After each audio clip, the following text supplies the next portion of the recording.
So school starts here at SDSU for the fall semester. Again, I don't like to be here when they have the regular semester start. Summer, you kind of use it as staging grounds. But next week, Monday, I think the 4th, they've got the regular semester starting. It's called the fall semester. The fall semester, we've had summer, and they're going to be wrapping up summer. So there's things starting to ramp up. You see people using the ENS 700 field over there, and all kinds of things going on. But I just wanted to, and there's stuff happening. So while we're here and you hear the bells in the background, it's Thursday, tomorrow, and on the weekend it's our last. And even then, things are going to be ramping up because as of yesterday, they've had students moving in. So it's time to phase out as they fade in. But I want to show you the problem. So very sick today. Was immediately a lower respiratory tract infection. That's a problem when you're around all this vermin, ugly people. There's a spiritual truth. Disease. If they're ugly, that's why I like coming here to be around attractive young people. When I look at them, sometimes like if it's women that are very attractive, really, I was passing by some of the cheerleaders. I don't know if it was the first year squad or whatever it is. I should probably ask them. And they're very skinny. They're very skinny. It's almost like the Alabama Crimson Tide girls. That's what I've noticed. Maybe I got to see what the new cheerleaders look like in Alabama for the high level where they take them to the football games up the Snapdragon Stadium over in Alabama, whatever they call. I should know Crimson Side, whatever their stadium is, but they're very skinny, and but for the ones that are extremely, I said the Jan Bradys with the earphones and the Lululemon and Athleta, you look at them and you get and you feel alive. You can't get that in the gonad around homeless people with disabilities that are slow, like you are. That's just stuff you can't enjoy. So it's like you have to be around the people. So that's why I talked about the right to force yourself on communities at an early age and have crap put in their water so you can enjoy them. Anyway, so this goes to that what I have not been doing because of all the energy I've been expending on a job, trying to get a job.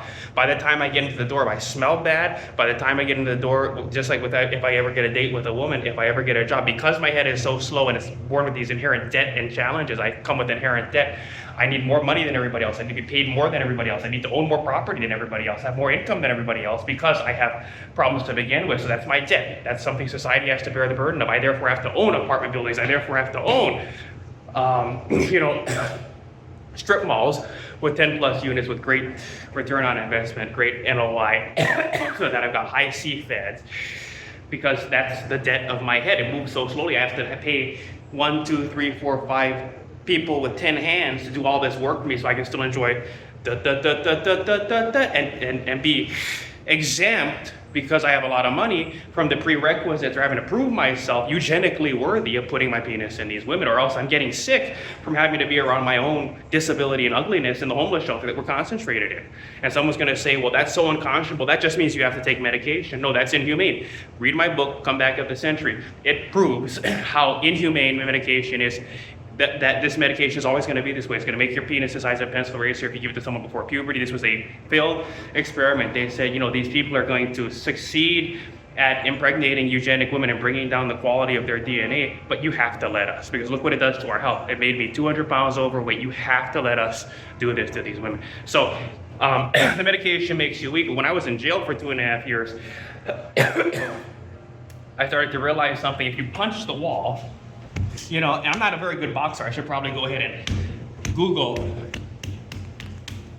if you start to bruise up your knuckles, and I haven't done it in a long time. I'm very sick today, but it's probably going to make me feel better. What it starts to do, and I don't know the exercise science, the kinesiology base, but I just know this is practical reality. That you start to bruise the knuckles up, and always this one does see it right there. You start to see it bruise up. Your whole body heats up. It's kind of a reaction, like a fever reaction. Your whole body heats up. Now here's what's interesting. I talked about body calculus. I'll put a link to it. Look at the curves as we're starting off. This is very autistic movement. It's triggered too late, and then it tries to compensate for it by speeding up to meet the target that a neurotypical, it's that autistic body movement curve. It's autistic body calculus. But then as you start to heat up because you're bruising up your knuckles, suddenly it becomes more of a neurotypical curve.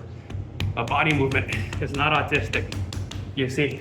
And so it's something you have to do regularly. So that is the cure for autism, is bruising up your knuckles. But because I'm so entrenched in my computer to get the job offers that I've had over the past couple of days, and someone else isn't doing it for me because I don't have a personal assistant yet, I'm gonna go in there smelling bad. I'm not gonna have bruised up my knuckles enough, but I'm probably gonna suck more.